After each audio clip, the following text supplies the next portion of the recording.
What's going on, everybody? This is Gothman, Al, whatever you want to call me, I don't care.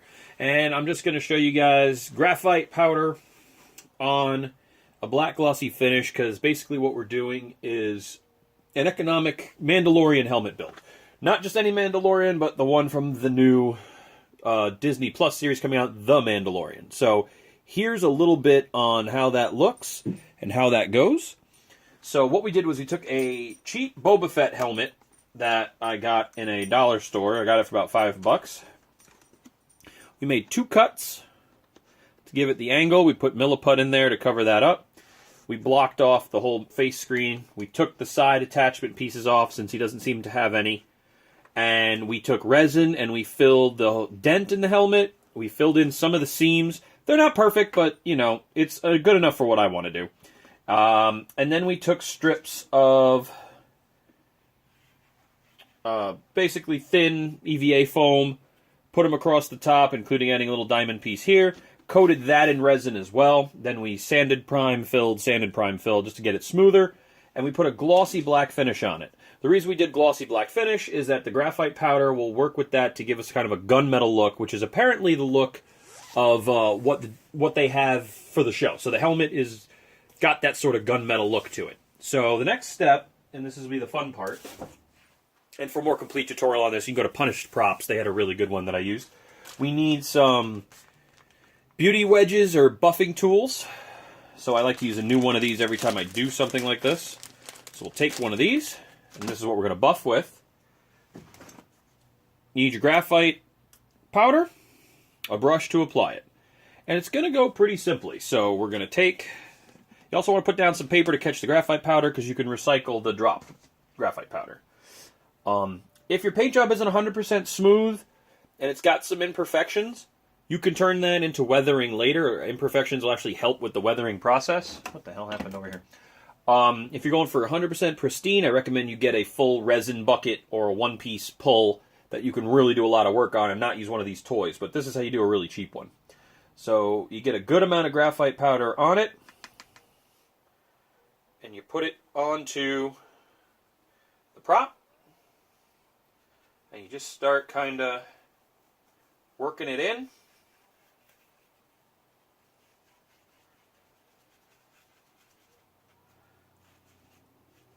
And again, those powder bits, they're going to fall right into the crevices and everything and get in there if you just dust it nice and good. And any excess is going to fall onto the paper you put down, and you put that right back into your graphite powder container. So you really minimize the excess that you lose, and even though this stuff is super cheap, you won't have to buy a lot of it very often. So, and I'm really not going to do the whole helmet here. I'm just going to show you a quick little piece of it and show you kind of how it comes out. The other thing I would recommend doing is, which I'm not doing yet, but I will do it for the rest of the helmet, and then I'll show you the finished product at the end, is get some latex gloves to wear and save your skin. And those are my dogs. Bard, you probably don't want to come in here, bud. You're going to get all graphite-y. Come on, Weasel. You should also wear a mask when using graphite powder. Again, I'm going to use a mask. I'm just doing a really quick dusting for the sake of the video, just to kind of show you guys where we're at. But mask is good because this stuff is so fine that it will get up in your system. So you then take the buffing tool and you really get in there. And you buff. And you buff. And like I said, the imperfections, they're really going to show up, but that's where we're going to go in and weather the crap out of it later. Be careful when you're doing that, because you'll blow all the stuff right off the catch. So I'm actually going to do a tap and wipe method later. But for now, I'm just really quickly doing... I'll just do a little bit of silver on here so I can show you kind of a contrast. So, okay. So we're going to pick this up. So as you can see now, that's starting to get that gunmetal look to it. Here's the contrast. So you got gunmetal, glossy black, gunmetal, glossy black. And when you pull this off and you see the black screen and everything, this stuff's going to pop a lot more. But it's going to be dark, and it's supposed to be dark. Now, I may go in and highlight with some rub and buff on the visor give it like a two-tone kind of look. I don't know. It's kind of up in the air at this point, but that's kind of the process. So what I'm going to do is I'm going to glove up, I'm going to do the rest of this, and we're going to look at the finished product. My shoe polish, and we're going to use 2 different colors of that. Where's my other one? We're going to use some brown and we're going to use some black, so that way it's like there's dust and there's different things going on. So we're going to add a little bit to that. We can revisit with some more graphite powder if we're not totally satisfied with how it looks. And then the last thing that we want to add is some rub and buff along some edges so that it just has a little bit of wear and tear. Nothing too special. Seeing as how we've already been using this for dusting and brushing, we could use that. We could use a chip brush. We got a bunch of different stuff that we can use, but we're going to play.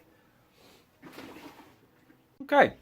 And then once you get all the weathering in, this is what we're left with. We get this really nice, shiny gunmetal, and you can see it's reflective. You can see me moving my head around.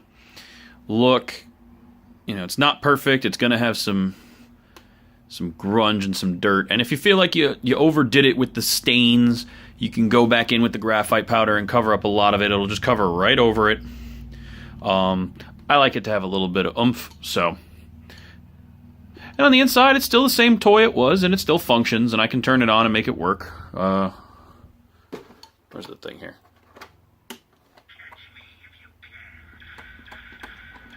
So, still does all that stuff.